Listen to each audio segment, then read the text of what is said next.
What's up? How we all doing? We good? Good to see everybody again. It was our bye week 2, so we took the Sunday night off. Hope you understand. But we have a back-to-back consecutive Seattle Overload tape podcasts. And tonight, we're looking at the Seahawks defense. Specifically, Ty in the chat, in the titles, put first half defense, but it's more me not explaining that properly. It's just going to be week 9. But I think week 9 is actually kind of, well, it might be an improvement on the whole season. It might be a sign of what's to come. Hopefully. Griff, though, before that, and then obviously tomorrow will be offense. Griff, before that, what do you want to preamble about? Ben asked a question. What's your favourite part of the espresso, the body, heart, or crema? I have no idea what body or heart. Like, what's the difference between body and heart? Surely that's the same thing. Yeah, I don't. Yeah, I was gonna say. I thought I only think of it in terms of 2 components. Right. I mean, I guess there's the dregs occasionally, but yeah. And then crema, I feel. I don't know if is crema like. Is it like fake tan? Is crema actually impacting? That it's aesthetically pleasing, and does it improve the texture? It might do. It is texture, right? I don't know if it's got that, It's like that initial texture. It's quite nice, actually. Yeah. I had an espresso myself today. Oh, a singular. A singular espresso. Nice. I poured it in my coffee. Oh. Like a shot. So it's like an extra shot from the fine enterprise known as Starbucks. No. Homegrown. Oh. Very good. Now, Matty, I have a question. So. No, shoot. Go ahead. Okay, yeah. Just allow me. So you know how you've seen Inglourious Bastards, right? Of course. And so you remember what? What? No, go ahead. All right, so I'm just saying, like, so you remember the bar scene where Michael Fassbender's character outs himself when he holds up the 3 fingers, and I was thinking about how and I saw someone today who did, when they were referencing 2, they did this. They did that. So they had the thumb and the finger, right? What? No. Was this on one of your weird walks? So this person is European, not German, but they are European. What part of Europe? Eastern Europe. And I thought maybe that's part of it. Anyway, though. But did you ask them? Did you go, what's wrong with you? Why are you doing that? Well, so hold on though. So, but then I thought, like, they counted to 2. They went 1, 2, as opposed to 2. And I was sitting there thinking, when I count by my fingers, I actually do start with my thumb. 1, 2, 3. But then when I just say 3, it's like 3. You know what I mean? So I was wondering, like, it actually makes sense that other cultures start with the thumb. So what you're saying is the Germans were right all along? I think they might be. On this particular topic? I think they might be. Right. Well, and also I feel I can just imagine someone ordering a beer in Germany, and rather than saying dry beer, they'd be like Heinz, dry, and they'd count it out, and they'd get really excited about the counting. I mean, counting's fun, especially when you're... Hell yeah. Maybe we should count more. We count run gaps. Yeah. 3, 2, 1. It's the Matty F. Brown Show. With your host, Matty F. Brown. Supported by Griff Sturgeon. With his co-host. And owner. Matty F. Brown's friend. 51% of the shares.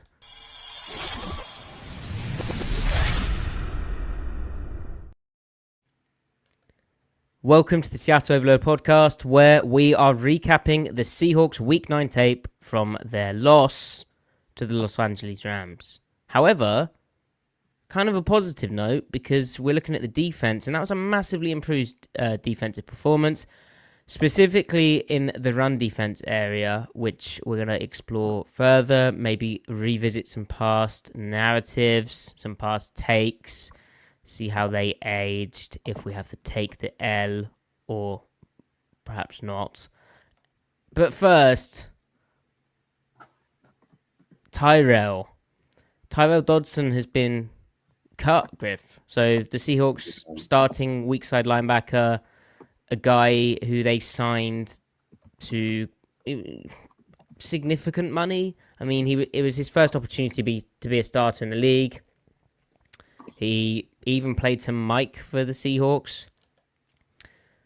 But the 26-year-old who had been with the Buffalo Bills kind of signed as like a Jordan Brooks free agent. He's now gone, and he was claimed off waivers by the Miami Dolphins, ironically enough, to play alongside Mr. Brooks. Griff, you were never, and we were never, the biggest fans of Dodson, but nonetheless, for this to happen at this point in the season, you know, after the trade deadline, after he started all 9 games for the Seahawks, and he hasn't had any, like, glaring broadcast, you know, bad plays, I don't think. Like, if you look at the tape, it's not been great. But yeah, I mean, what's your thoughts on this one? I mean, he has not been good. He's not been a good linebacker. They want something better there. Excuse me. That said, I am surprised that they went all the way in the direction of cutting him. And I can only think that's for, I mean, he's been bad, but it's not like his tape is so offensive. It's like, get him off the team right away. You know what I'm saying? So I think for them to outright cut him, it has to be, they already made up their minds that they're not bringing this guy back next year on a 1-year deal. So they want to see what they have in Knight. And there's also the team isn't doing well. So it can double as a signal to the rest of the team that, hey, if you don't produce, you know, heads will roll. And also the decision makers might be feeling heat too. And they need to signal to whoever their boss is, their superior is, that they're taking this really seriously. So it might be a lot of people feeling the heat. So I mean, my mind is, if this team somehow bullshits their way into a wild card spot, you do not have great linebacker depth. You know, like, the season isn't dead. Like, you can't proceed like the season's over. Some of the most cynical people might think it is. If they lose against San Francisco, it probably is. But you can't be proceeding with that mindset if you're in the trenches on the team, right? So, I don't know. It definitely came as a shock. But, yeah, I don't know. What was your initial response? Yeah, I think it's about sending a message. It comes off like they're trying to send a message, but it is a bit sudden. Like, Dodson had rough plays. He was struggling, I think, at times. I think there was signs, particularly, you know, in his job as a green dot, you know, the signal caller. Don't forget now, Seattle has to find a new one of those, which I imagine will be Ernest Jones. But there were signs the back end and the defensive front weren't at times connected. I know Mike Macdonald said there weren't alignment issues per se, but, you know, I think back to some of the double rotation clips that we looked at in terms of the busts, and Macdonald saying they weren't busting stuff. Well, some of how they were lining up was a bit odd still, even if it wasn't an outright bust, and maybe there was something there with how he communicated with the safeties and the back seven compared with the front seven, and maybe that was disjointed. But to just do it, which would explain why they've made this decision, because on overall play, everyone was struggling in the run defense. It wasn't just Dodson. And what's weird to me is, I felt after the preseason, Tyrice Knight deserved the chance to really go and battle for playing time. He got some. Am I misremembering? Feels like it's been a very long season, but already, and we're only halfway through. But did Knight not play some regular season games? Bit part, right? He got some snaps against New England. Yeah. It's just odd to me that he didn't get the opportunity from the jump. You know, if this is how they felt about Dodson. And what's odd to me about this, and Montgomery's saying it's when Jerome Baker was out that Knight got the action. What's odd to me about this is it doesn't feel like Dodson outright lost his job. Like, it didn't feel like he had the opportunity necessarily to compete for this spot. I know there's practices, but Yeah. my mind immediately when I saw the news went to Dodson's found out he's getting benched and he's asked for his release. But then when you look at his comments, Griff, from the locker room of the Miami Dolphins, when he's newly arrived and spoke to the media, and he said of his release, "I'm pissed off. I will probably stay very pissed off until my career ends." And then when asked what happened, he said, "We're still trying to figure that out. I think I played pretty well. I was a leader." And, from what I've heard, he's been fairly popular with the defensive front guys. I know you've heard the same, because I heard that off you. We've been hearing a lot of things recently. Well, that's we'll get to that. Almost like information overload at the moment, but we'll get to that. But yeah, to finish on Dodson, slightly surprising, and I think it's an interesting time to pick to send a signal, and they are on a losing skid. Good for Tyrice Knight. Like, I'm really excited to see what he can do. Like I said, he was promising in the preseason, playing with the type of techniques Macdonald likes in the run game. I still feel he has his limitations as a player, and I still think there's going to be a learning curve. But hopefully, half a season in the NFL, practices, he'll have come up to speed a bit. Yeah. But it doesn't look good from if you're a free agent, right? And you're going, I want to prove myself. It is in the Pacific Northwest, but this is an organization who's done right by guys. This is an organization that's, given them the chance to compete for their spot. And, they've stuck to their word on stuff. The way this Dodson thing's played out is a bit jarring on that. And I do wonder... Yeah, it's easy to forget that, Seattle was never really that attractive a destination for guys. Right. And it's careful. They have to be a bit careful playing this type of game. But ultimately, Dodson was not playing well, and it's just surprising timing. And also, and Macdonald never, he'd be candid on players' performances, but he was never like, our linebackers. He said it early in the season that there was a few second level issues, but he never outright said no, the linebackers aren't doing right. And right. He was saying he praised them. So. He kind of said there were some second level issues though, early on. Yeah, in the season. Yeah, but early on, I found it. Excuse me. I found it interesting that, not interesting. It's not surprising, rather, but Dodson in that Miami interview was saying, like he felt the need to like defend himself. Like he was listing off his tackles. Like I led the team in tackles. And all those things, definitely, you get the impression that came as a surprise to him, but that he felt the need to like really defend himself. And I feel like that's just an indicator of, I don't know, maybe there's a lot of finger pointing going on in the locker room, and he felt well, and also who cut him, and how was that cutting explained to him? Right. So, I mean, I wonder, like, my crackpot theory is that Macdonald was going to bench him for Knight, let Knight get in there. And then Schneider maybe wants to signal to ownership.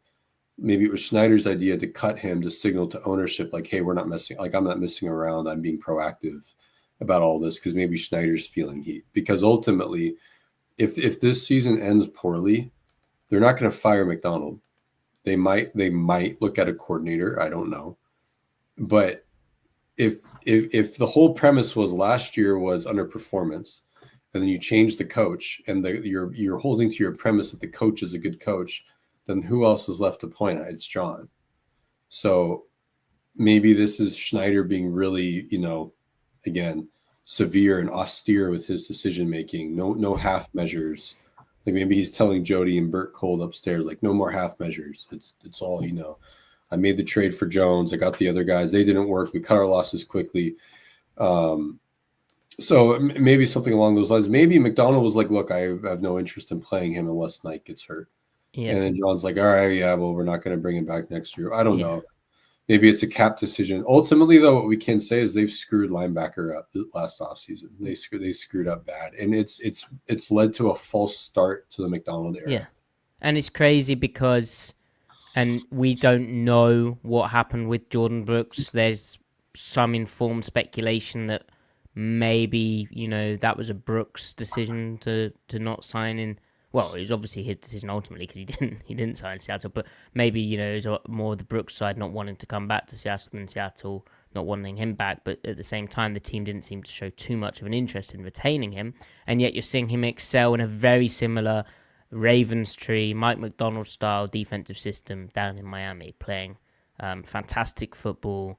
Probably going to be a Pro Bowl player, and yeah, and this isn't, Griff, the first time either that this front office, which has remained rather consistent from the previous regime of coaching staff, but or previous regimes of defensive coaching staffs, because they've struggled to keep up to date with the defensive schemes being run.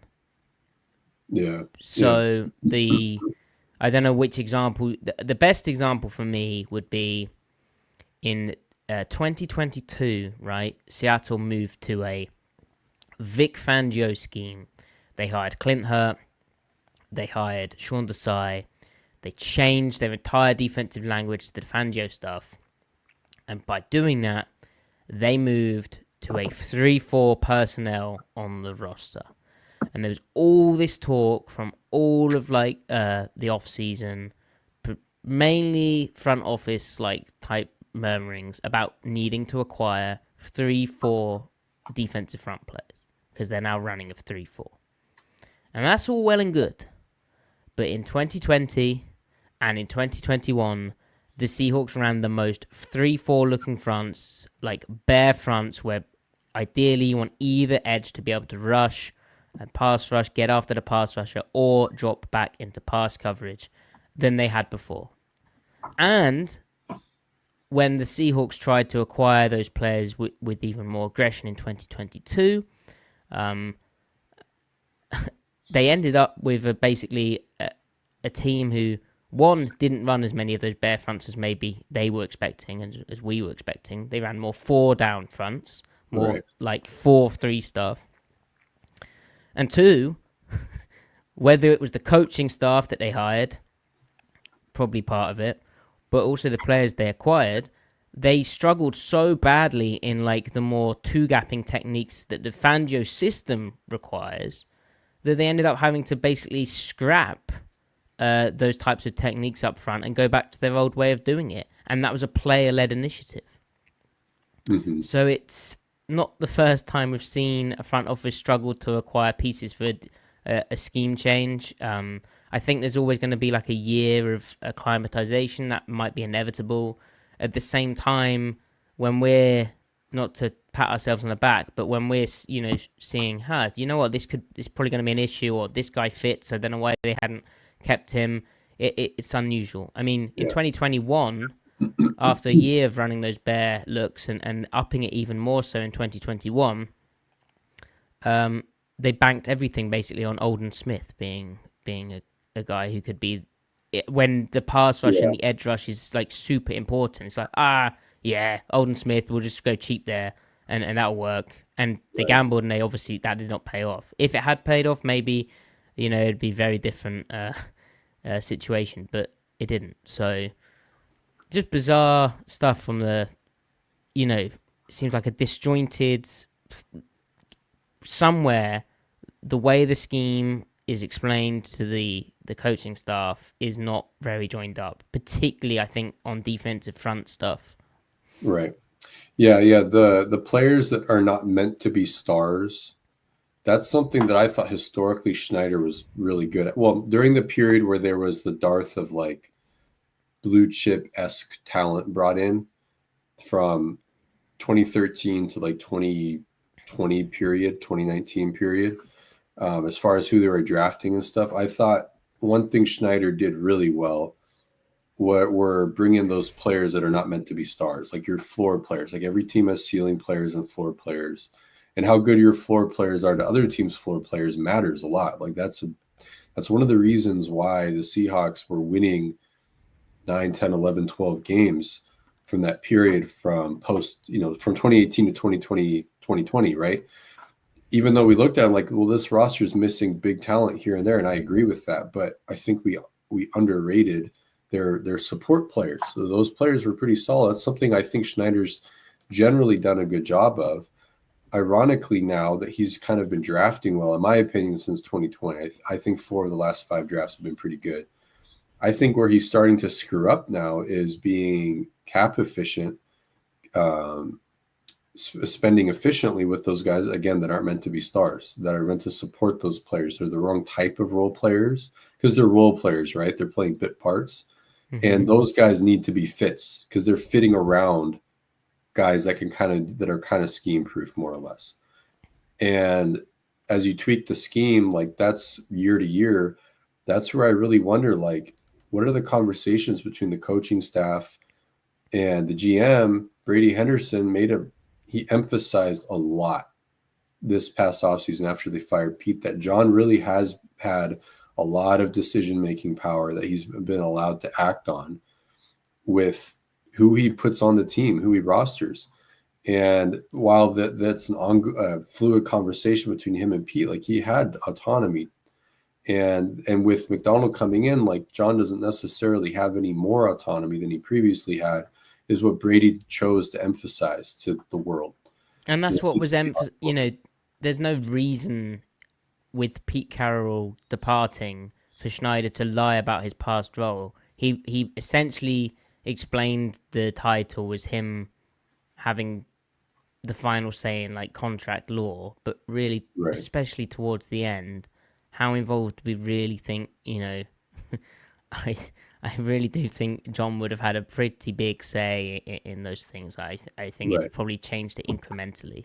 And so that's why I think like maybe has even gotten more control as the years went on during like even the end of the Pete era. And I wonder could that be what we attribute to it seeming like they're them bringing in the wrong types of players for the scheme, and maybe not even the matter of type, but like just guys not being good enough. Like watching Tyrel Dodson's Buffalo tape, I'm like, this does not fit at all Macdonald's vision. Like that was something we can say like, yo, we said this over and over and over. Well, you said it so early and so frequently that I was just kind of like, oh dear, and I just didn't want to keep repeating it because it's you like, okay, maybe there's something that we haven't seen, or maybe there's a certain vision for that type of player, and that's just not how it's played out, and it's not insignificant what they paid him. Like they signed him to $11 million. No. Dodson? No, like Dodson sorry. Individually or Dodson and Baker together?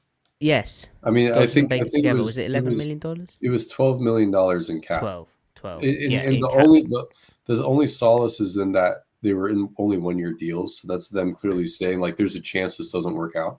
Right. But like I don't fault them for Brooks walking out the door because we don't know why he walked out the door. Bottom line is it sucks that he's on a Seahawks. Well, we don't know why he's not there. Just I don't want to share too much, but like I said, I think that may have been as much Brooks not wanting to stick around as well. So right. Anyway, so Jones is. I'm glad Ernest Jones is on the team. I think we feel that way. And when he's a really solid, polished linebacker who will never be he'll probably be a Pro Bowl if he keeps up with tackle numbers, but he'll never be a guy who is an all-pro level player. Whereas, in our opinion, I think that's what Jordan Brooks can be. Yeah, and he might get a nod this year finally. That'd be so funny. And right, just on the defensive front example as well, just another guy, like someone just tweeted a clip of him destroying a bad guard at 3-tech. He's having a great season on a very, like, on paper, the D-line looks poor. Like, it looks like a load of guys I don't really know. But Poona Ford. Yeah. Poona Ford is playing in a Mike Macdonald type system with Jesse Minter as his DC, and he's having a really good season. And And again, he was playing really solid football, Griff, and his best football came in bare fronts. Like, again, understanding the issues, and we don't know why maybe he was like, you know what, regime change. I'd rather play in Los Angeles where it's warmer and, let's be honest, pretty cool if you're a football player. For John Harbaugh, like, it'll be pretty. Do I mean John? I think I do. John Harbaugh? It's Jim. Jim Harbaugh's in LA, yeah. It's Jim. Yeah, anyway, maybe that's what happened there. But, the only time Puna played bad football in Seattle, like actually really bad football, and looked like he'd lost it, was when they were asking him to play like anchor against, long-lasting double teams in 4 down fronts where it was fairly static. 4 down, and in 2 high. Yeah. Which, so, and I guess Macdonald likes to run that a bit too, but I don't know. I don't want to. It's very easy to nitpick individual decisions, and there's so much that happens behind the scenes that we're not privy to, and there's so many. It takes 2 parties to sign a contract, but at the same time, that's interesting. Anyway, Griff, before we get to the tape and the defense, just like a general comment, like we're talking a lot of like, we might have heard this and we're being a bit annoying and what the heck has asked 4 minutes until Griff reveals his hot gossip and all this stuff. I'm not forcing you to reveal your hot gossip, even though obviously we've got so many live viewers. We appreciate you all tuning into us solely to hear your gossip, and then it'll click off. But just on a general point, there's a lot of noise around the team. Like, I do not remember such a leaky... Like, we don't know how true any of it is. And maybe it's just what happens when a team loses... what is it? 5 of the last 6? Have they lost 5 games yet? 4 of the last 5. Yeah, they have lost 5. I think it is 5 of the last 6. That's so weird. Yeah. They're 4 and 5, right? Yeah. Yeah. Wild. So maybe that's what happens when you lose a game, but and then another game and then another game. But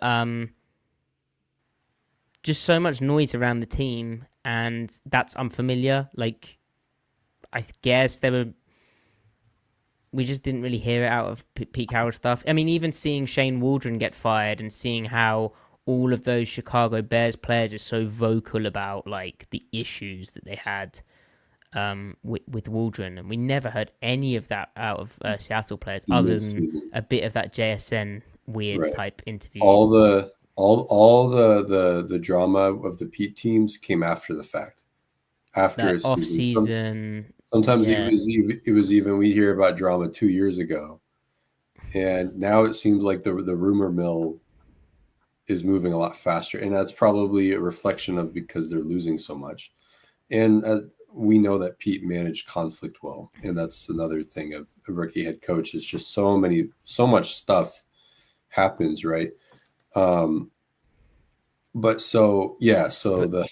Leslie Frazier's there to look around the corners, and that's someone who, if those leaks are coming from inside the org, that's someone who you would possibly ask what is going on. All right. OG3 making the point as well that maybe bringing in random coaches from all over the place leads to more leaks compared to Pete Carroll's staff. I think that's absolutely valid. I know they put a lot of emphasis on like the organizational structure, like the chef, the equipment guy, all of that stuff remaining the same. And there's something to be said for that. But all these different coaches, all these different families, all trying to learn and build a new culture together. If you start... And also you've got a lot of different agents, right, that want to cover for their client. And when you're in a kind of when there's all these 1-year deals and there's new coaches and no one knows anyone and things don't start going well and they have no, like you said, background with each other, no frame of reference, it becomes a protect my client thing. So sometimes things might leak because they want, to protect their pockets. So just that economy of information and stuff. It becomes the Wild West when you lose, when there's so much newness. Yeah. Um, So so then, so with regard to the are you with gonna say it? with regard to the drama, no, I'm not going to drop any names here. What whatever what I'm referencing, it wouldn't come out until the end of the season, I was told, if it were to happen. So I'm not gonna like, what I am saying here is, when you can imagine, if you're listening, use your imagination. You can imagine that when a team is losing, sometimes heads roll, right? We've already seen Dodson get cut. I'm not even going to say what type of individual, but individuals, there is a lot on the line here with individuals. And the 49ers game is going to be a huge pivot point for like the future of the individuals that are in the Seahawks organization, many of them. So you can take that wherever you want. I'm not gonna say what type of individual, but just use your imagination. And also, when there's drama on a team, like, I'll say this, there is strife going on behind the scenes. I'm not going to say from who, what direction, whatever. Try to put together pieces as you may, but when that happens, that ends up spitting out and touching all sorts of things. So like, there's even stuff that we don't necessarily know that could come down the line. Like, we didn't see the Dodson cut happening. Connor Williams hasn't shown up for 2 days, and we don't know why. We don't know why. That could be another marker of what Listed as a I don't know personal if it is or isn't. But yeah, absence. So personal absence. hopefully he's okay. Yeah, I hope he's okay. I hope it's not a mental health thing. I hope he's doing okay. I hope his family's okay. But I'm just saying, like, there's a lot of stuff, potentially major stuff, even surprising stuff. If they lose bad to the 49ers, though, this is my hunch. This isn't informed. What I was told was it would happen at the end of the season. If they lose, like, if they get blown up by the 49ers, I wouldn't be shocked if someone gets their parting papers, a prominent person gets parting papers like Monday morning. I don't know. So we'll see. But so sorry, I can't spoil. But also, Griff, without me having heard the same thing, you've been sleuthing away. I've just been sat doing nothing. But guys, if a team loses six of their last seven or whatever, it's not just the players who are going to come under pressure. Like, positional coaches are going to come under pressure. Coordinators are going to come under pressure. And don't forget, after that first Seahawks season, what did Pete Carroll do? A lot of people got cut, and quite a handful of people got fired, including his offensive coordinator. He fired Bates. Yeah. They fired the offensive line coach.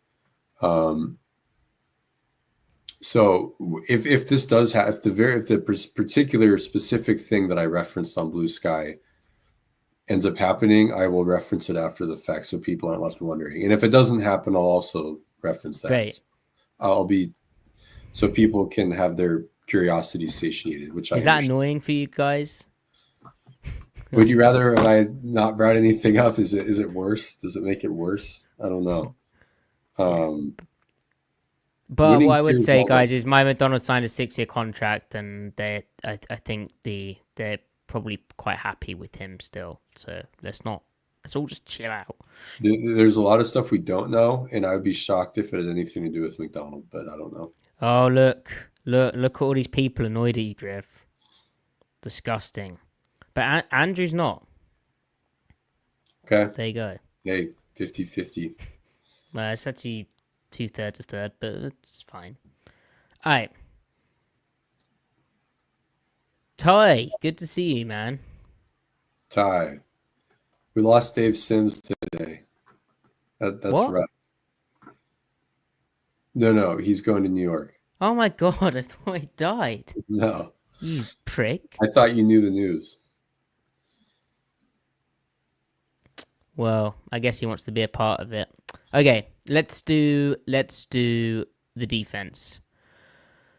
Man, I'm so happy Dave Sims is still alive. That was yeah, Me too. that was messed up. All right, so Seahawks defense. So Griff, obviously we're gonna focus on the run defense because it had been really shaky, like big time struggles. But before we do that, I mean, other than the run defense, like what was your lasting impression from the tape? If you look at the data, the Rams had a 73rd percentile success rate when passing the football. But the key for the Seahawks really was on early down passing. The Rams are 84th percentile, so when they're in their play action stuff, when they're doing their boot stuff, when they're able to mix in, are they running or passing, that type of stuff. The Seahawks were kind of getting gashed a bit. But on late downs passing the football, the Rams, efficiency-wise, their success rate fell to 26th percentile, and the EPA per play was 32nd percentile. So basically, the Seahawks won on late downs, kind of proof of concept in terms of Macdonald still able to heat guys up, cause issues on those longer passing downs, of third downs. But Griff, anything stand out to you from the tape rather than the data? Um, Why are you typing away? I think what stood out to me was just that when they're in schematically neutral conditions, or maybe even advantageous conditions, so like say just the bare front, for example, the execution is really good. We're finally seeing them play up to their talent level, at least in the areas where they are talented. Like the D line was really good. I thought they put pressure on Stafford as well. They couldn't bring him down, but the pressure rate was pretty high. I think they got some hits on him. So that was ultimately, it didn't feel like they were playing from a deficit all the time. In the past, it felt like they were drowning, trying to play, like it required elite play after elite play just to tread water. And they weren't treading water. They were sinking, right? They were drowning. And this time it felt like they had a fighting chance. And yeah, Leonard Williams, Jaron Reed, Byron Murphy are hard to block. Like who would have thought, and it lets the linebackers just go. They can just flow all day long, right? Devin Witherspoon is looking like he did last year, which is really, for the most part, what he's looked like this year. But he was making plays. So that's where I was at with it. Yeah, on the Spoon, we had a good question actually from Axel saying, Mike said in his press conference today that Devin Witherspoon was a force multiplier, even if it doesn't show up in stats. Can you explain what he meant? It's a really good question. I think it's about you can move him around, and so even if the ball doesn't go in his direction, he's still having an impact. And I think it's also about, well, there's a play we'll get at Axel where he makes a really impactful play, but he doesn't get the tackle. It's a run play, so, I mean, heck, with how run plays are charted, he might even get dinged for not being in his gap. I don't even know. But basically, he saves the defense with that play. But he's such an active, instinctual player who can find his way to the ball and leverage blocks and play aggressive and physical. Just a baller that a lot of the times he's the one turning the ball to the help, leveraging the football to the help when he's playing in that nickel spot or just fitting the run, coming down to play the run, or like a perimeter screen. And then, yeah, the obvious like corner, if you don't get thrown at, then you're still covering a guy while a guy gets a sack because of your tight coverage and all that type of stuff. So, yeah, I think the previous weeks people have been concerned about Spoon, including my voice just then. But to me, the concerns were massively overblown. Like, I understand when a guy's picked that high and, he'd had so many sacks last season, you are wanting that to show up more in the box score, perhaps. But he was having a real big impact for the Seahawks each week. And he missed a tackle or two, but I would suggest a lot of his missed tackles were of a very difficult variety, where he's, coming off the edge on a blitz and he's bending under the tackle, and really kind of needed the guy to the inside to show up and make the play rather than him. Right. So yeah, thanks for that question, Axel. All right, so let's dive into the run defense, Griff. So, chat, this is how how it goes. You know how we are. Well, I say we. This is more of a me thing. Griff's weird in different ways. It's the Matty F Brown show. Right. Okay. All right. So with your host, Matty F Brown. So and his co-host, Matty F Brown's friend. Boo. Okay. So only on the Matty F Brown show. Okay. Thanks, Griff. That was brilliant. Loved that. It was great. It was good. Yeah. So this is You're so insane, dude. This is a play sheet, okay? And it may or may not be Sean McVay's play sheet from Week 9 versus the Seattle Seahawks. And you'll notice. I gotta interject here. When I zoom in on the sideline photos, it's always blurry. How do you get the quality? How is it?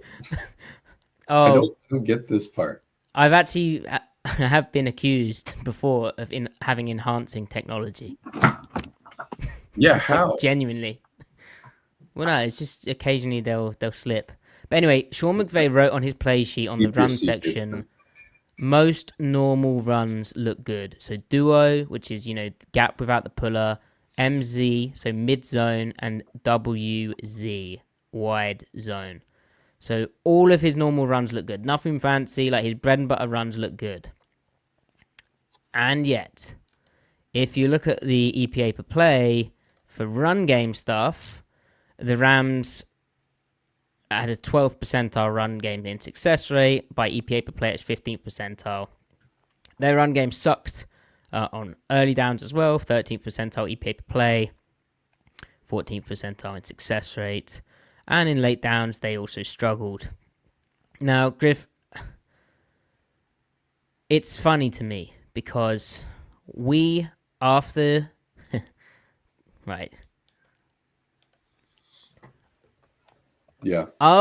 the Bills game, both you and I had an issue with how the Seahawks were lining up against the run. We wrote a very strong worded letter to the VMAC. We did. And we sent,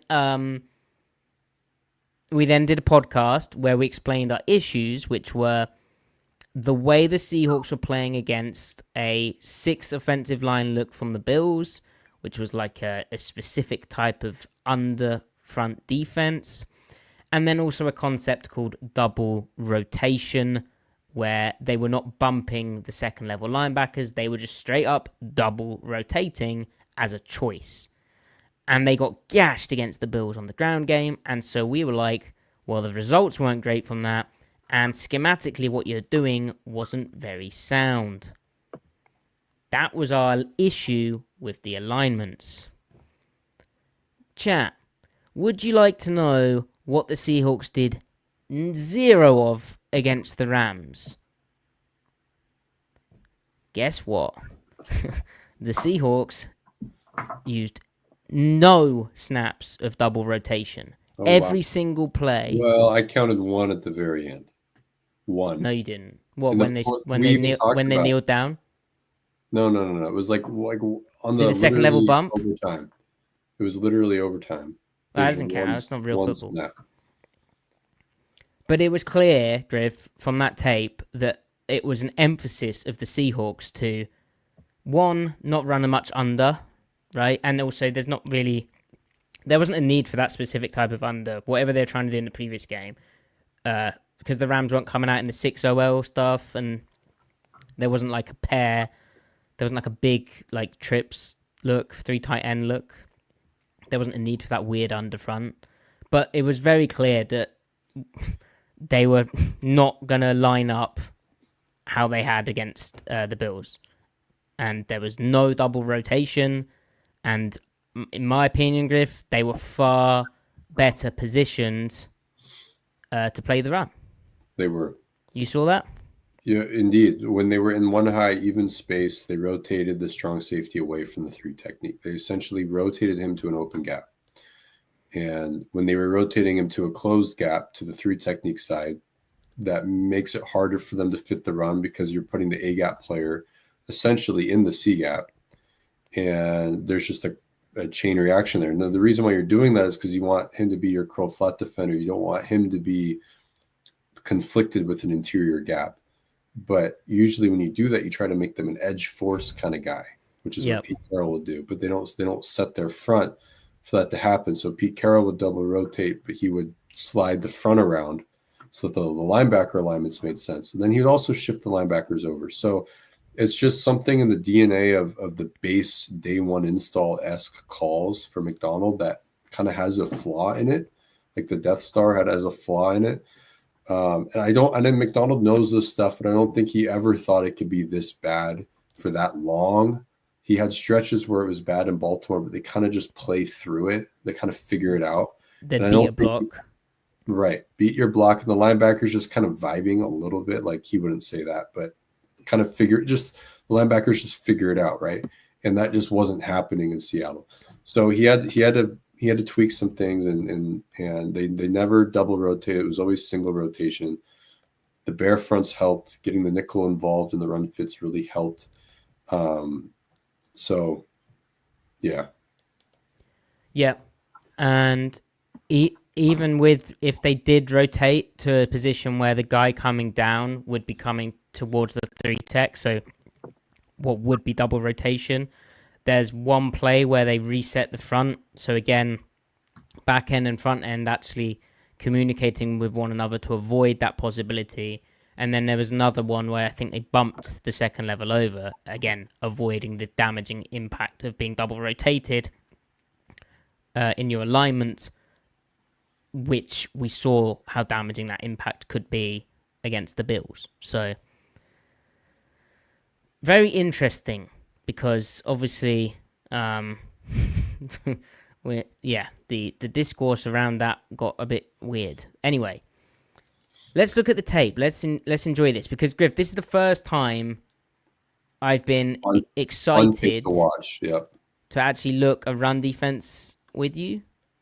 When was the last time the Seahawks played good run defense? I mean, they played good run defense against Denver, but there was just so little too high fits. I mean, the too high fits were concerning then.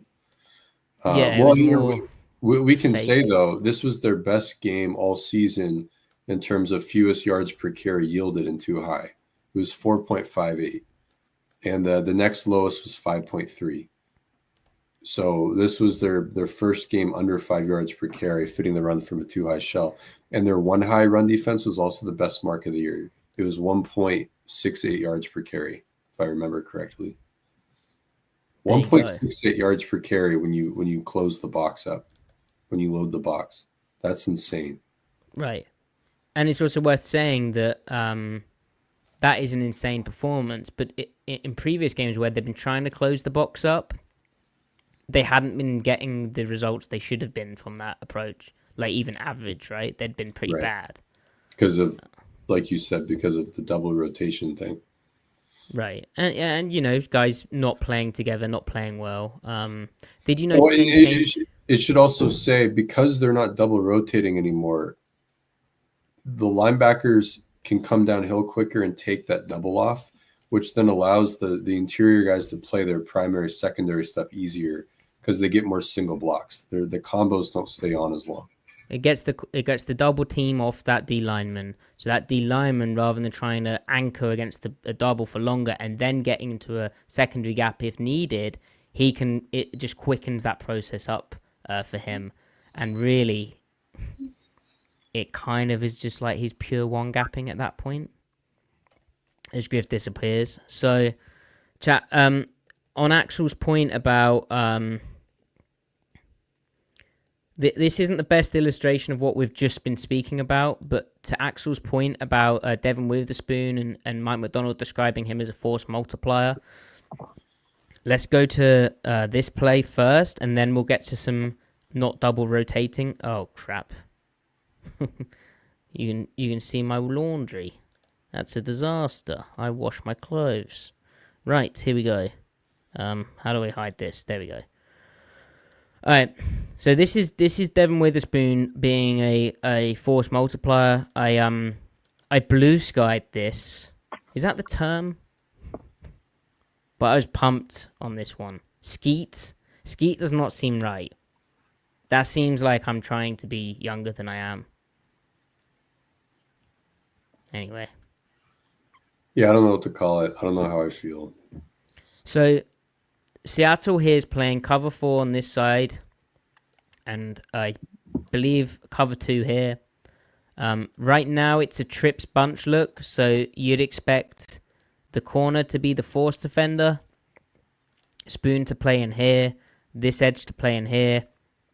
If we're not double rotating or doing anything weird and we're trying to play gapped out, we'd play in here and we'd play in here, right? So yeah, it's a too high shell and you're gapped out, right? Yeah, you're gapped out. But and this guy doesn't need to do anything, and this guy doesn't need to do anything. But after the shift, the Rams get into a basically too tight end look. This is what they always do. They get really condensed with their receivers. Even though they're in 11, right? Yeah, the great thing of Cooper Kupp is he's like half a receiver, half a tight end. So they've created essentially another gap here. So if we draw out the gaps, Draymond Jones is adapted to play in the C.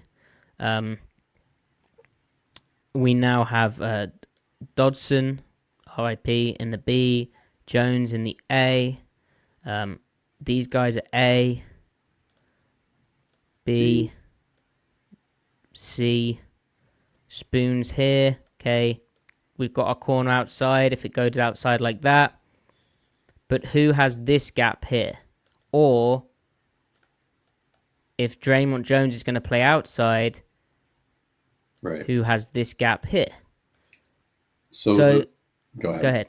Well, I was going to say, I think part of this is to a point they try to BS it and act like the close slot isn't really there, so that everyone can play 8-man spacing techniques, as in downhill gap fitting techniques. Right, which ball fitting, but that there are issues with that McVay finds later, right, in the third quarter. Mm-hmm. Well, and what's notable again about this game, and they tried it a bit against Buffalo. It feels so long ago, that game, but the nickel is heavily involved. Now, one thing that teams would do with this extra gap here, which we spoke about, is they would ask this guy who's a deep quarter safety, and if you're a deep quarter safety and you have a number 2 on your side of the field, your number 2 is your primary responsibility, the vertical of 2, to key the 2, and if he run blocks, you then are in the run fit. You fit the run, and then everyone can still play. You can play it like you're gapped out, and you have the bodies for the run fit. But what was interesting about the play is Julian Love doesn't do that. And guys, we don't have all the answers right now. We're still trying to understand this defense. I'm sure this is as designed, and we're not saying Love's messing up here. It's just interesting that he steps off the line and gets depth. You know, they like their play action stuff where this guy could leak around and then Julian Love can play him, freeing up the backers to play more aggressive. Yeah. But that's interesting because if we just fast forward to the end zone angle, and then we'll talk about Spoon. If we pause it here, you can see Love's off the line. Draymond Jones is here. Cooper Kupp is wrapping his gap in here.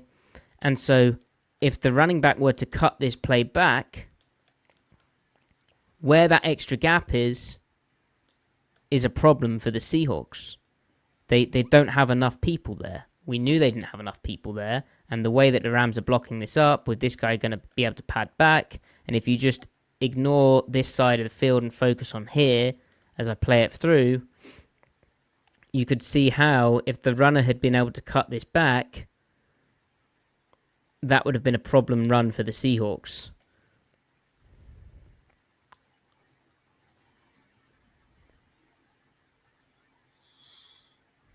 Just because they're out-gapped there. But Griff, I wondered is this Devon Witherspoon making just an incredible play, or is this a designed blitz with the kind of recognition that we're missing a guy, we're going to play this guy off? So when you get in that position, you're trying to play everyone with one gap. Yeah. Rather than the ball fitting that they struggled with earlier in the season. Is this like a tool? Is this a called blitz to fix an issue? I don't think so. I think he's just triggering being nuts. Yeah, I think a little bit of that.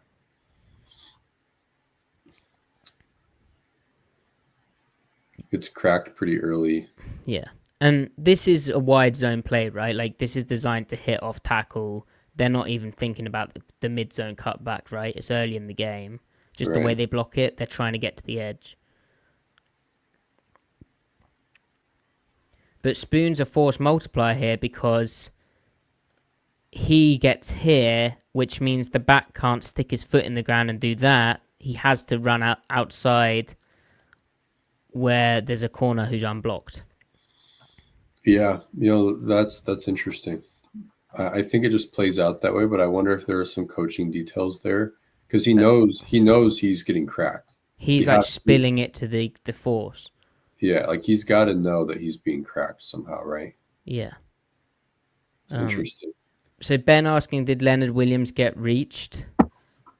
So Griff, this is another thing the Seahawks have done to bolster their run defense. So Mike Macdonald did this with Brent Urban in a slightly different way, but basically he said, against teams who are going to run the ball, we're not going to put a Boye Mafe of the world here.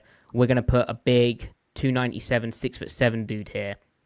Or in Leonard Williams' case, slightly heavier and slightly shorter, right?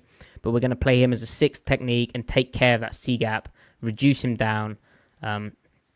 This would technically be a plus front. Just meaning it just tells this guy to, rather than playing a 9, it just tells him to play head up on the tight end and take care of the C gap. So wait. I'm not trying to. Isn't this one flex? Isn't plus with a Oh yeah, it is flex. Yeah. No. That it adjusts because it's under. And there's another thing as well though. There's lots of things to talk about here. So, firstly, against the Bills, what was weird to us also was playing a 2-eye nose tackle, even versus under center formations.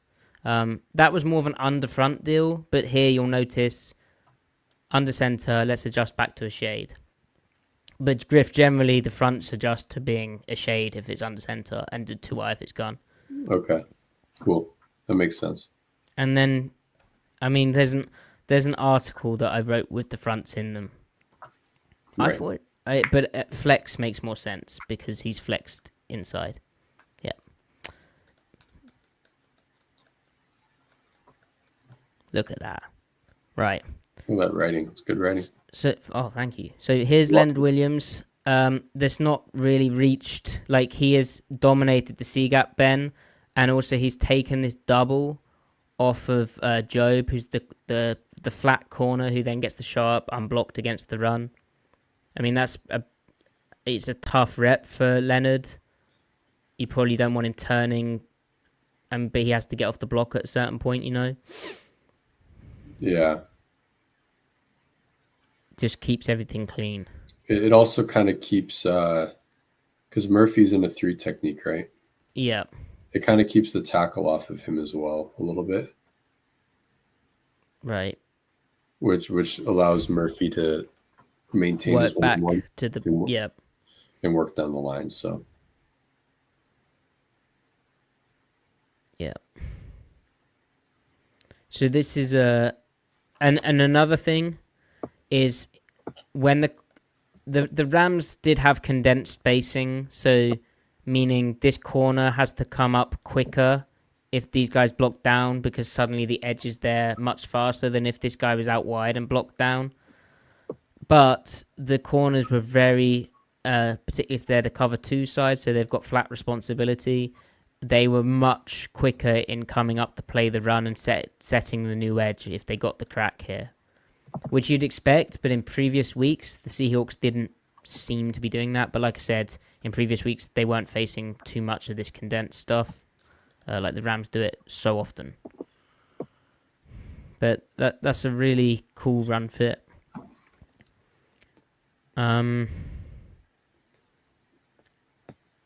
I mean, they're all pretty good, Griff. I don't know if you've got one you want to look at in particular.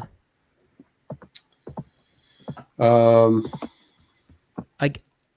guess also this is we could talk about Mike Macdonald's quotes. So he was asked by Brock Heward on the ball being funneled and whether the high linebacker tackle numbers in this game were a positive sign of stifling like the Rams' rushing attack. And he said, for how to pace the ball, I thought our guys up front, especially in the C-gap area, played really well, like what we saw Leonard Williams doing, right? And then he said, we were kind of constricting space where we didn't need to play the guys getting to the third level. So it's a great point. I think it's pretty indicative of the step we took. And then when asked to elaborate on pace of the ball, he said, some teams play like, hey, you got this gap and I got this gap and let's just run into my gap and everybody's happy.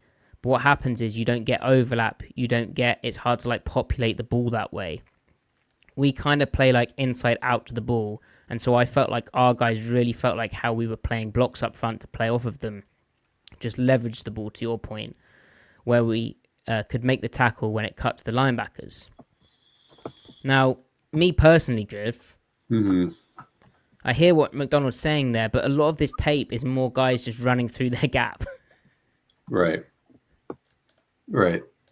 And that's, for me, why what they did worked. Because everyone was in the right gap. They didn't have two guys in the same gap.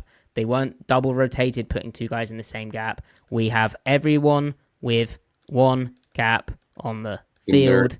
And they're charged. They're aligned in that gap. They're aligned in the gap. They're in a great position to charge their gap, and then as you watch this play out, what did Mike Macdonald say? We kind of play inside out to the ball. We're playing blocks up. We felt like how we were playing blocks up front to play off of them. To me, this is just everyone playing into their gaps. Yeah.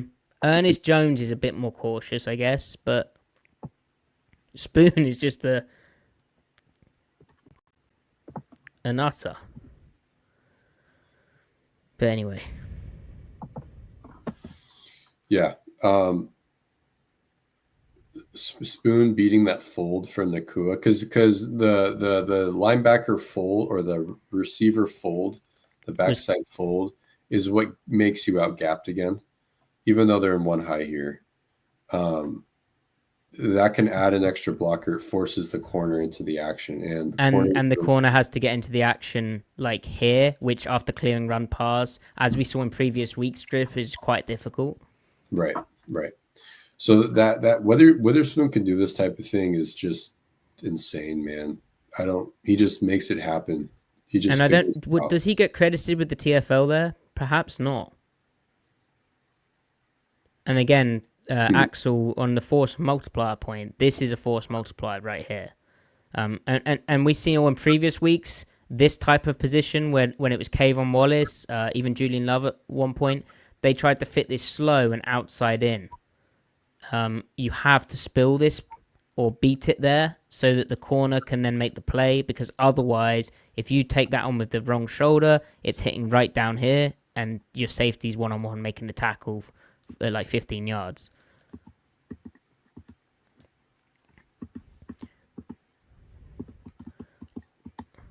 Yeah.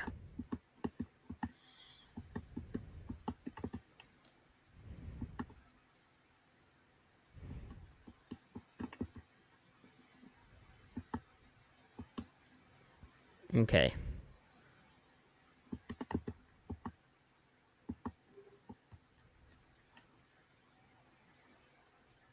Again, this is another type gap charging play, really. Yeah. Too high defense.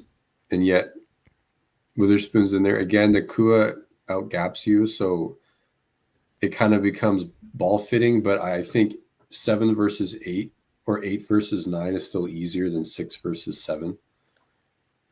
6 defenders for 7 gaps. In this case, I think you've got 9 real gaps to contend with if you include Cup and Nakua. Mm-hmm. Yeah, and the Job is a primary fitter here, but They get split flow basically, yeah, but it's just weak and mid zone. Witherspoon just owning Nakua gains them a gap back, and now they're gapped out again.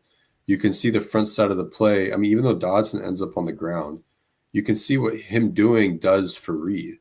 He pulls the guard off of Reed. And now Reed can work to his secondary gap, which is the A gap, because he's a B gap player here, I think. I think he's a nose. Okay, he's the nose, but he can work to the other A gap, I mean. Right. So he can work, because his primary gap is the front side A gap. But now he's working back to his. So what was happening before was the person in Dodson's position, he was aligned, shifted over to the right a little bit more, and he'd have to work to the B gap. He couldn't just punch it. He had to work over the top, which meant the guard could stay on the nose tackle longer.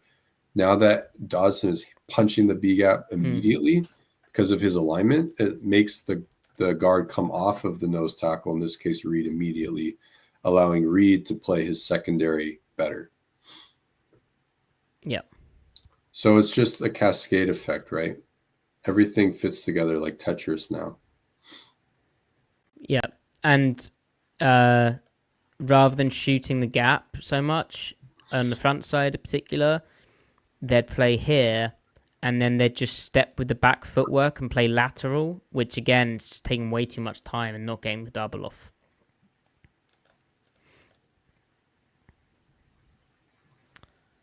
That's a big time rep from Jaron Reed, man.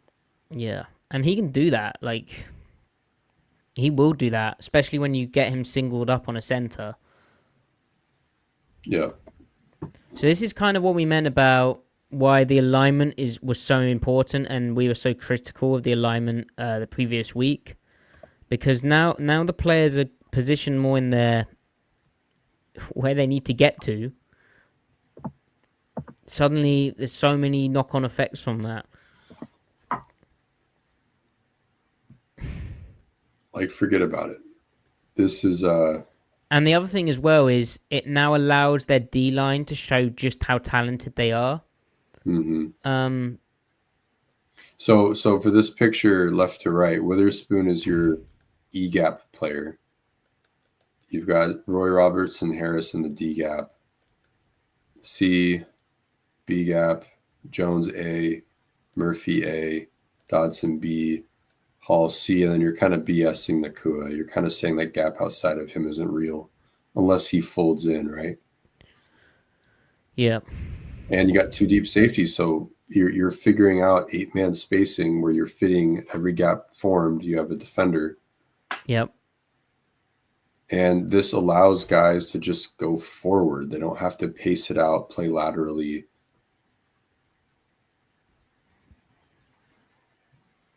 That's a great rep. From Robertson Harris. Yeah. Wow. Yeah, again, big end type player playing in that C gap. This time it's not Leonard Williams, it's not Brent Urban, it's Roy Robertson Harris jacking that up. And good job from Wallace of falling back with the running back over the top of this. Right. And with when the running back can tell that every gap, every bubble is plugged, he can't spend as much time pacing stuff out. He has to make a decision sooner. Yeah, he can't dance. The ball doesn't squirt out, right? Right. So there's less opportunity for the linebackers then to make a mistake. Yeah. Because like what was happening before was almost this guy was ending up here. This guy was ending up here on the wrong side of that guy. Right. And the ball would bounce up here and then squirt out the backside B, which on duo should never happen. Right.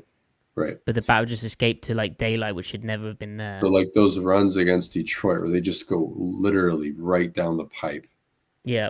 And it's like, did someone not have that gap? It's like, no, technically one of the linebackers did have that gap, but they're playing two gaps and they can't fall back in time because they're just either not coached well at it or they're not good at it or a combination. But this is just so much more. This just gives you a better chance. And so the question is, well, is it real? Because are the Rams actually good? The Rams are really bad against who did they play? Who did they just play? They just lost to someone. I'm totally blanking. And so, like, I understand that. Like, you have to control for opponent. But, I mean, we're looking at process here as much as anything, right? This gives you a fighting chance, a better chance at defending any offense than what Seattle was doing in the past schematically. So, Yeah. Dolphins, that's right. Yeah, watch that game. And one thing I'd say, Griff, is we didn't see any underfront in this game, really. So I'm not concerned. Well, I am a bit concerned. I'm worried that if they run an underfront again, the alignments will be messed up. But anyway, that's a problem we'll encounter possibly. Maybe against the 49ers.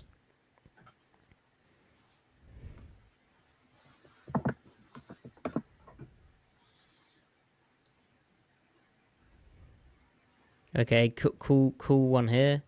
So pistol split zone. And I think that they are ball fitting this one. Yeah. The nickel walks out. The nickel doesn't fold in. So you've got 6 blockers, 7 gaps. So what coverage is this? You got a 4-2 box. So it's 6 guys versus 7. So they is this quarters or man? Like 2 man? Yeah. 2 man, right? No. That doesn't feel. No. That feels like quarters. A type of quarters check. What's the down and distance here? 2nd and 7. Yeah, makes sense. So like a bracket on Nakua in the slot. Yeah. So what we're looking at here is the nickel. So we have been seeing the nickel position themselves, guys, in an area where they're able to play in the immediate run fit. So they'd play sort of here and have their key basically box related to their coverage and have a coverage assignment where they're going to play a zone, aren't they? Like pure zone, spot drop type thing. But here you notice the nickel walks out and plays outside leverage on the bunch. He is not in the box. So all of these guys are in the run fit. And as Griff was saying, they have 7, we have 6. So we're down a guy. So this is where we have to ball fit or stack track full back. So Ernest Jones here, I always want to call him Baker. I don't know why.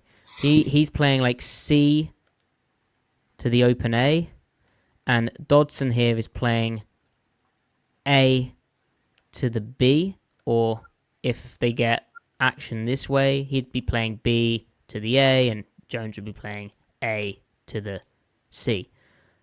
But ultimately, there's a bit more patience. It's about staying square. It's about tracking the running back. It's about pressing the open gap that's being threatened. And then it's about knowing your teammate behind is going to fall back to the next gap if the ball cuts back. It's about having the discipline to do that yourself too. So the Rams actually help them with the concept here, Griff. With the split zone, it kind of accelerates everything. It kind of allows them to fall back, right? But then I think you also get really good front side play. From Robertson Harris? Oh, that's Williams, sorry. Oh, yeah. They actually get like front side knockback, and that was something they were kind of missing. Oh, yeah, that's huge. And then also, here's another piece of it. Remember when we talked about formation indicators and how the edges were playing kind of oddly, like they weren't playing relative to the formation indicators? You have split zone indicators. And that's something Brandon Mebane massively... when Brandon Mebane spoke about alignment issues on his podcast after the Bills game, He was talking about edges playing way too wide and not playing stuff right. So here you've got one, it's pistol. So if it's a run play, you're thinking duo or some sort of outside zone, strong side zone. Right. But you But- wouldn't think duo, would you? Because the tight end is off the line of scrimmage. So when the tight end is off the line of scrimmage, you're typically thinking that guy's splitting across the formation or slicing, whatever you call it, hence split zone. So because of that, Leo knows he needs to jack back that. He knows he's not going to get a reach block from the tight end in all likelihood. He knows he's going to get a reach block from the tackle. So he can just dive right into him, which is what he does. Sees the tight end leave. Yeah. And transitions right into the tackle. And that kind of helps get the ball roll. And then look at Jones. He just feels this. So Jones is also using the formation indicators. Yeah, that's who I was going to talk about. His if we wind it back a bit, Jones is looking. Look at him scan. He sees the motion. Then look at his helmet. Yep. He knows this guy's off the ball. That's going to take him to the football because remember he's C to A. But if the C gap goes this way, he knows he needs to be A to B. But with zone coming towards him like this, it's really just a case of pacing out the back at that point, knowing you're the front side guy. I think it's impressive that he actually finds that. He falls back before the running back does, and he's willing to not stay front side on the center. Yeah, that's bold. That's like... And it's trusting your teammate as well, right? Yeah, I'd say so, probably, right? But then also just a very experienced player who is quote-unquote natural and just feels really confident in tight spaces. That was one of the biggest things with his box work in LA and Tennessee. He's just very comfortable in the trash. Yeah, look how square. Look at this as well. Great angles. And that's a component of athleticism that you can't really measure with a stopwatch. You're just a skilled, coordinated mover. Like all the micro movements. Right. Like he's got it in spades. So functionally, he's faster than whatever he ran. Yeah. In a straight line, the dude's not fast. He's slow even. But he's what do you think of Murphy's rep here? It's weird, right? Kind of odd, right? Like the center leaving him alone, it kind of works, but it's so patchy. It's like a stunt, even though it's not meant to be. He gets reached, but then he gets bumped back into his gap. Yeah, he gets kind of lucky. His two-eye play's not been good the past 2 weeks, against the run. Yeah. Might not be his game in the NFL, I don't know. Yeah, I might agree with you. But guys, just watch Ernest Jones's head. Football's all eyes. All eyes. You can be such a good player if you have the right eyes. And again, that play looks simple, but we've seen previous weeks, right, where they've really struggled doing stuff like that. And so when you're fitting the run with just 6 versus 7, suddenly you're probably getting quite confident.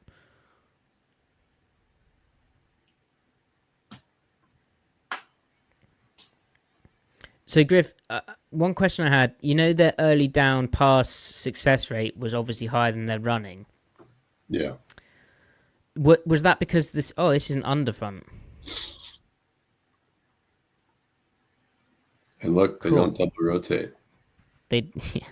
Yeah.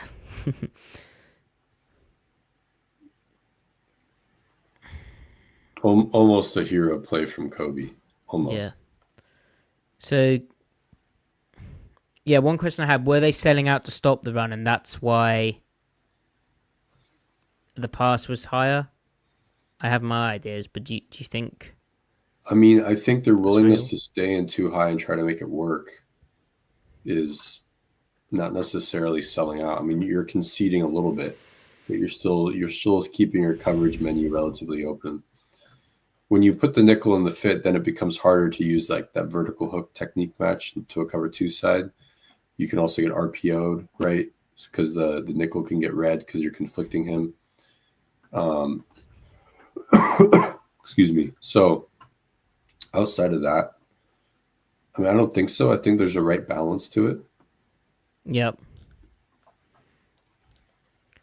So here, guys, in the past game with an under front, so 3 techniques weak. Here's our 2-eye strong. This guy's not a 6 technique, so the issue I had with the under front in the past game was this guy was playing a 6, so the gap between these two was really great, and the play behind was very shaky.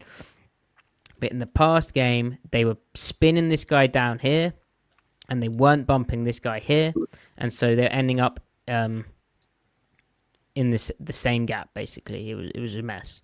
It was in this game, pardon? I was agreeing with you. I said it was a train wreck. Yeah, which we looked at last week. But here, they rotate the guy away from the 3 technique. So they don't need to bump the second level, because if we go to the end zone angle,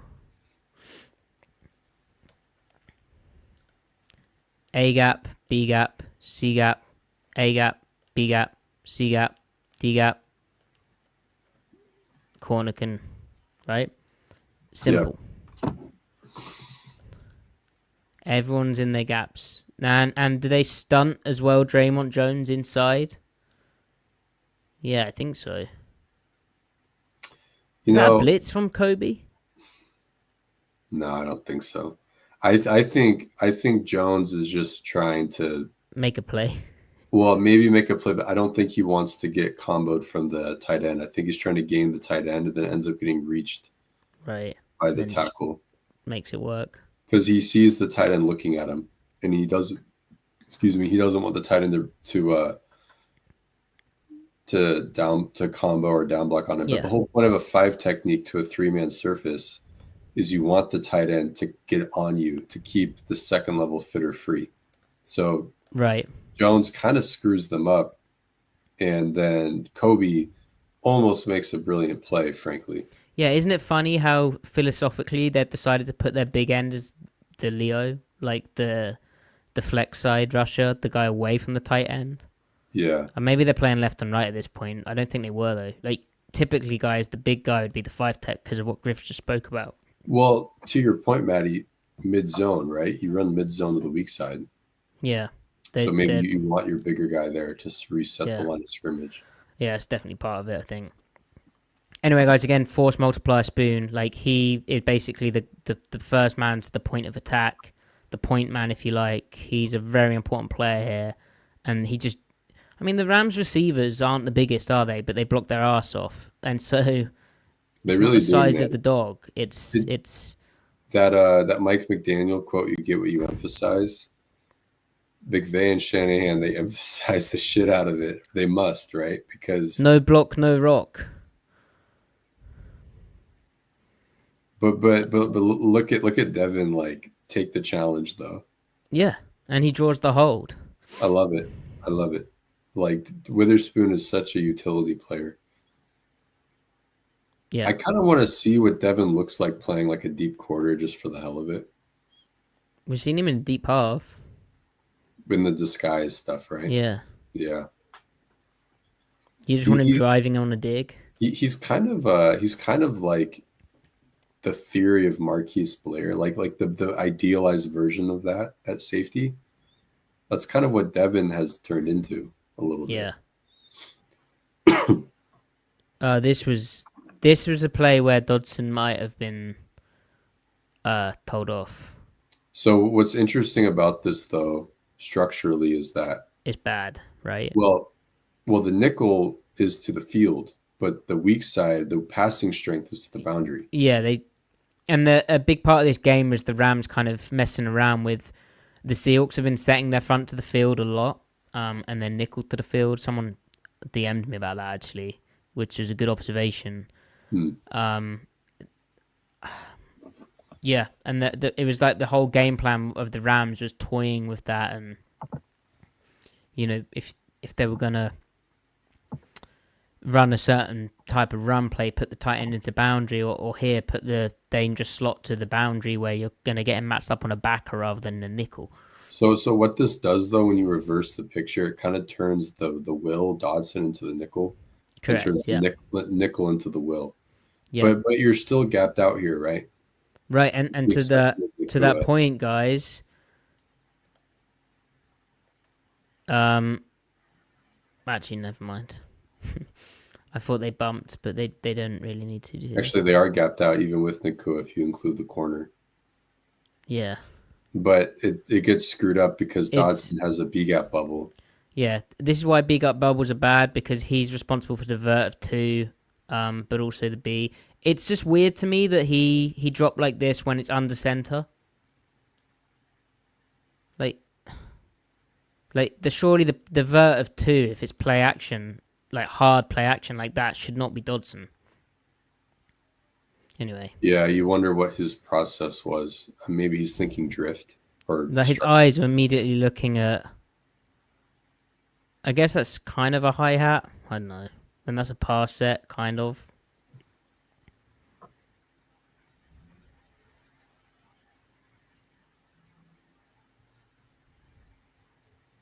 That's a good. This is a good one to end on.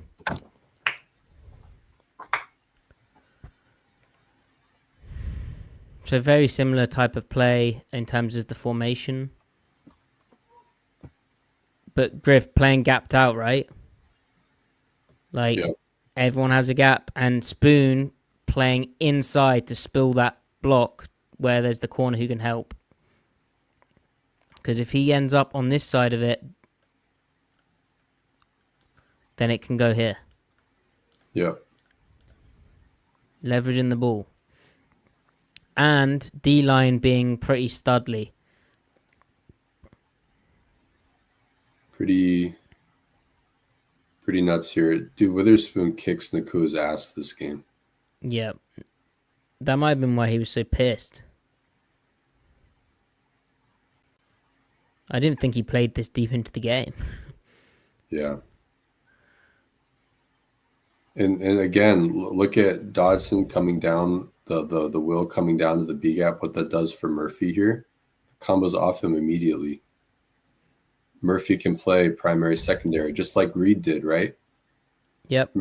Murphy's the front side A gap player. That's his primary gap. His secondary is the backside A. Now he can get to his secondary gap. Yep. And then you can also see Jones coming down, playing his backside A gap, what that does for Leo. Yep. Or rather, so with the guards staying on Leo, that means Jones remains free. So it's and he can dip in. Right. So the defense Jones finds his way through traffic so impressively. Dude, that's what I'm saying. Look at him shuffle like that. How does he squeeze through here? Look at this. He gains depth, shuffles, and then gets vertical again. He's just and then gets like held, basically tackled from behind. Yeah, dirty play. He's just legit, man. He's just really good. Phone booth player. Dude, I'll say it the last time I say it. I wish we could have watched him and Brooks side by side, man. Oh my god. So they came out trying like tosses, right? So all right. So here's the McVay's pivot, his counter punch. So he saw that Seattle was playing nickel against 12 personnel. But he was playing 2x2 formations out of 12. Now he plays pair trips or wing trips, where he forms a wing, and now you can't bullshit the nickel and the fit anymore. You're down a gap now. So you've got 8 gaps. 1, 2, 3, 4, 5, 6, 7 blockers forming 8 gaps. And now you only have 7 guys in the box. So you're down a gap for real. You can't BS it with the just you're pretending the outside gap that the receiver forms isn't real. Like the tight end now forms a legit gap. So now you're ball fitting again. And like you said, the toss plays. Now your nickel setting an edge on a tight end. The linebackers have to get all the way over. And even if you do turn that ball back, the cutback lane, as we see here, like a lot could go wrong here with this picture. So, on that topic, right? That this is a problem. Like it. Every play has a weakness. I mean, this is why he'd play under, right, and maybe get this guy a bit more involved. But also it'd be a way of you might fire zone, Griff. Yeah, They might slant towards the pair.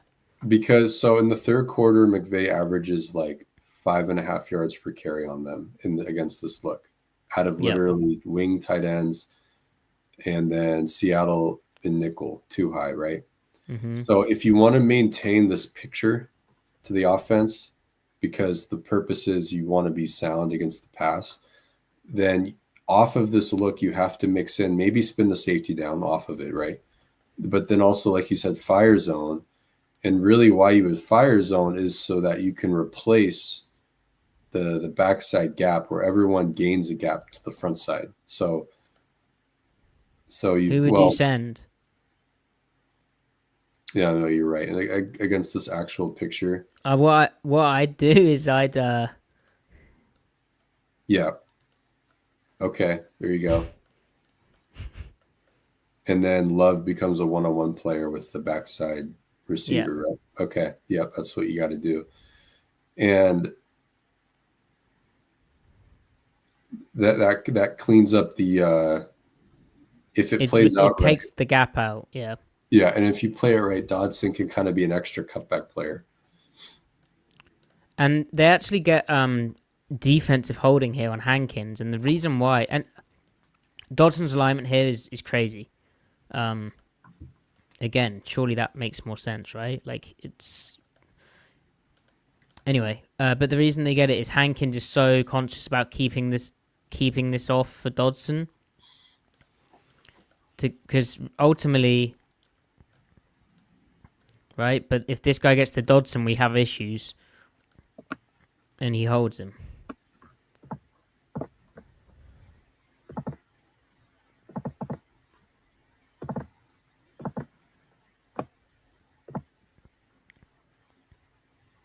Again,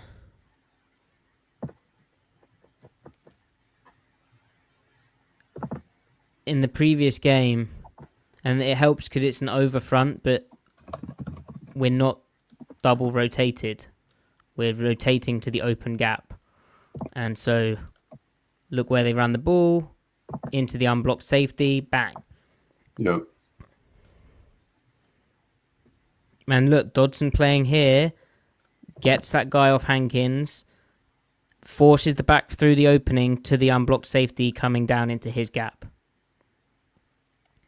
Julian Love's tackling this season's been so good, by the way. It's been really good. His open field angles and tracking, like, we'll just watch his eyes to the ball carrier's hip here. And his feet as well. That's textbook. Like, accelerate through. He's put in a lot of work there.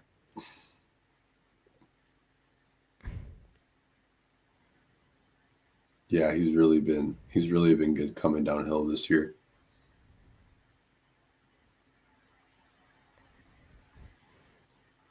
So this is another pair trips play, Griff, where they ball fit. So why is pair trips an issue, guys? Well, but we're in a bear front. They're in a bear front and they're in base too.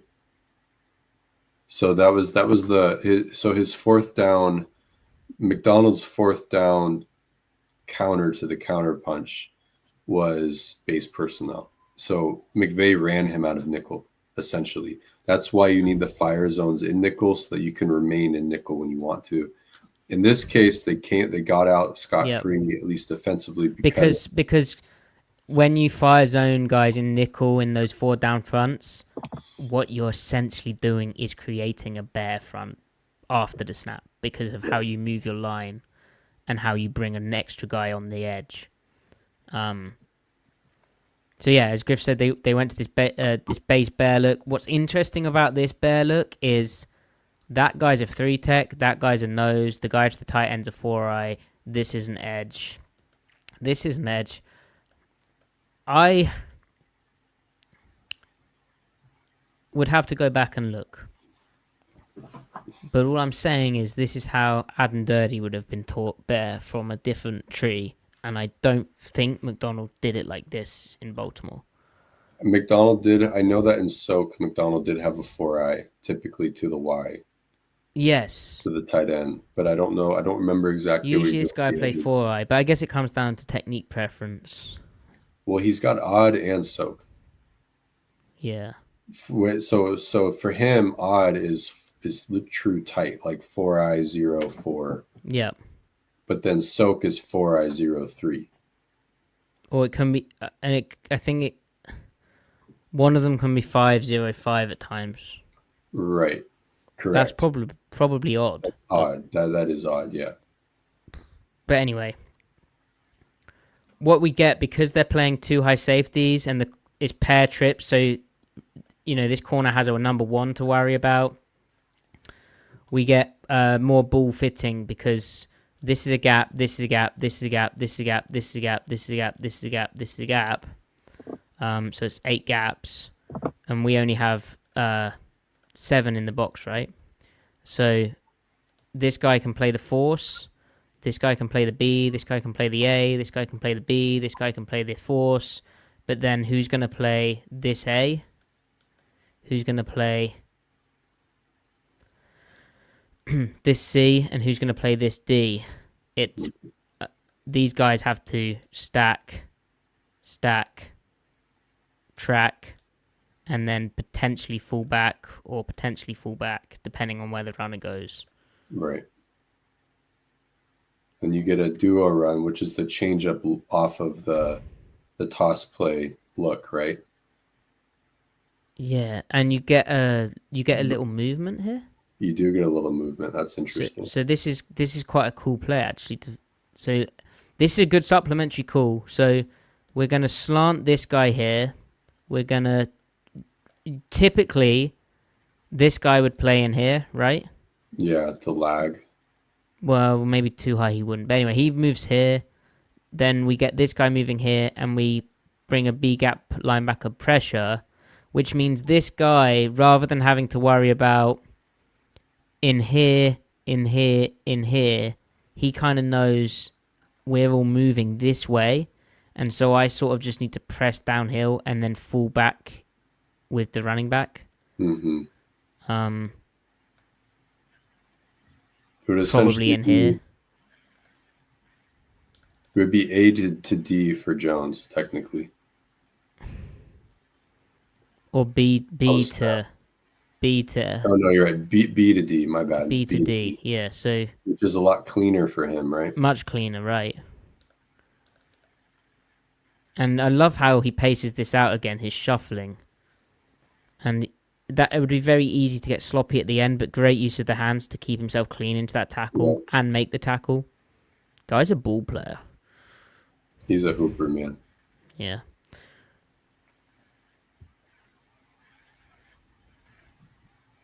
Ernest Jones, if you're watching,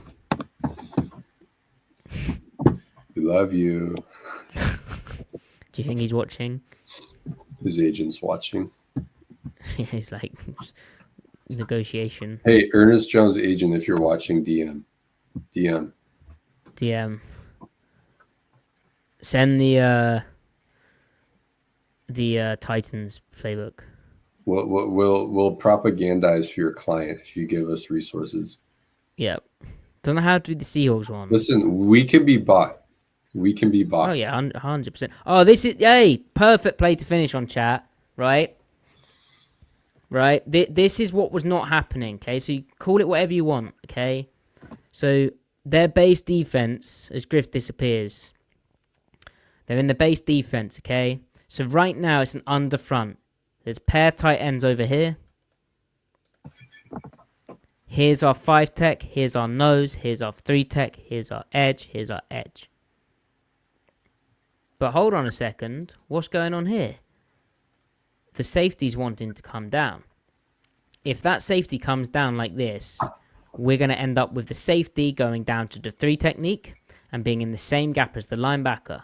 So either to avoid double rotation, where we'd end up with really bad, 2 guys in the same gap, ball hitting in an open gap where there's no one, which we saw against the Bills and the effects of that.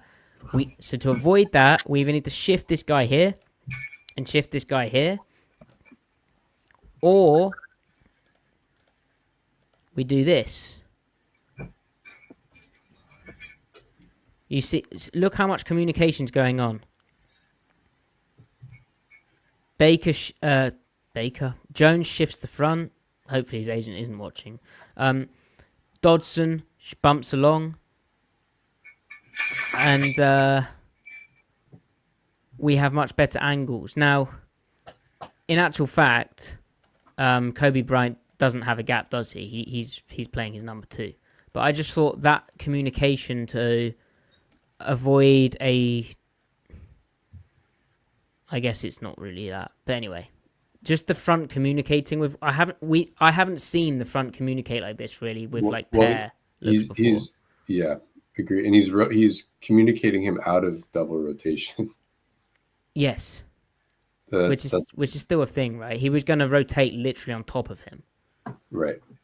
And this is also a play where Dodson seems kind of unaware and just thinking again about like the way that they're communicating.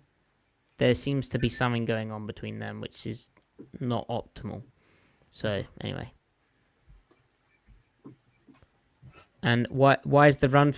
Man, Jones is playing out of his mind right now.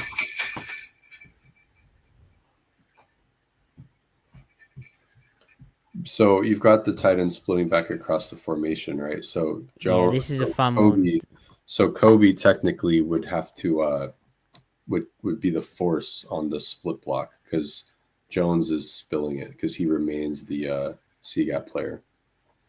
Draymond Jones. No, surely it would be. Well, but Kobe's in the 5th though. No, I don't think he is because there's a slot out there. Is he rotating? Oh, okay. You're totally right. My bad. You're totally right. Yeah. I'll shut up. No, it's okay. Yeah. But I was so excited that it was double rotation, and it's not because Kobe's actually just playing to the slot. But the front of Justin was cool. But anyway, yeah. So this is still a really impressive rep from Ernest Jones because after they adjust the front, and by the way, Jones is already involving himself in front adjustments. How do we feel, chat, about this? What, the high sock look. What is it? Spat? I think that's tape. He's taping over his cleats. Yeah. Right? How do we feel about that? I quite like it. It's cool. Cam did it occasionally. Yeah, true. So really, his again formation alert. This guy's off and tight, so he's likely to go back across. Under center, so that's definitely a thing which could happen. And so his read is here, but also if this guy goes across, he needs to work in there.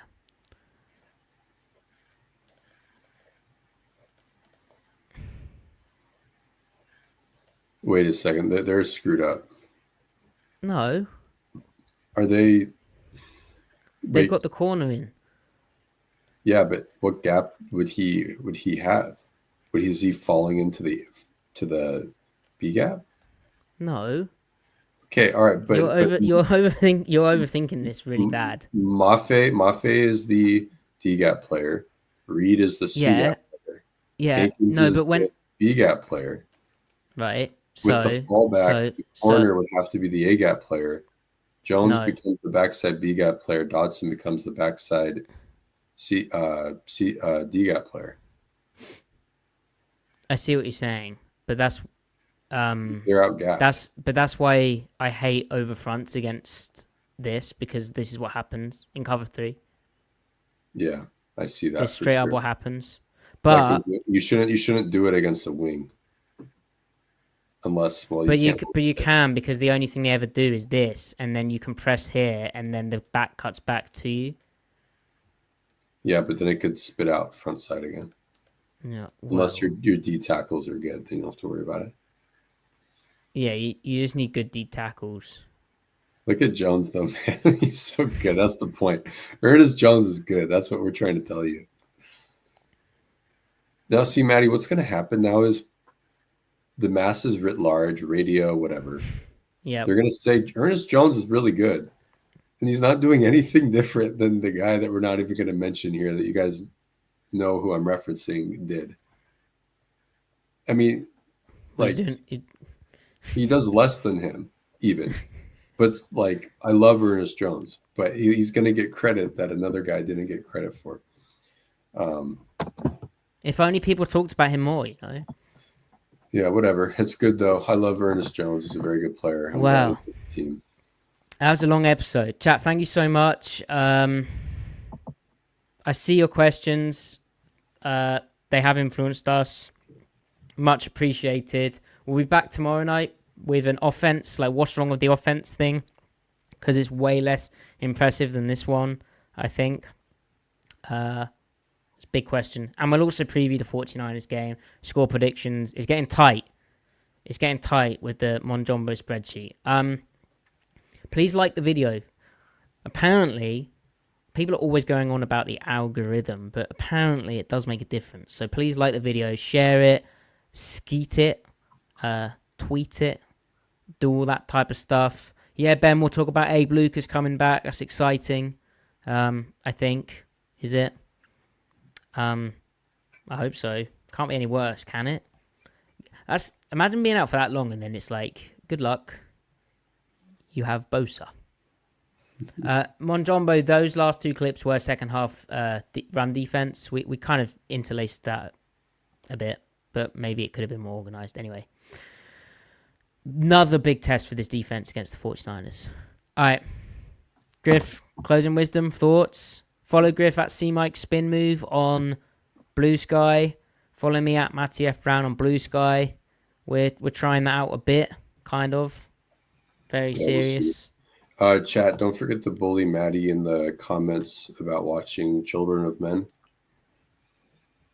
Wow, that was very wise, very profound. Hit it, Maddie.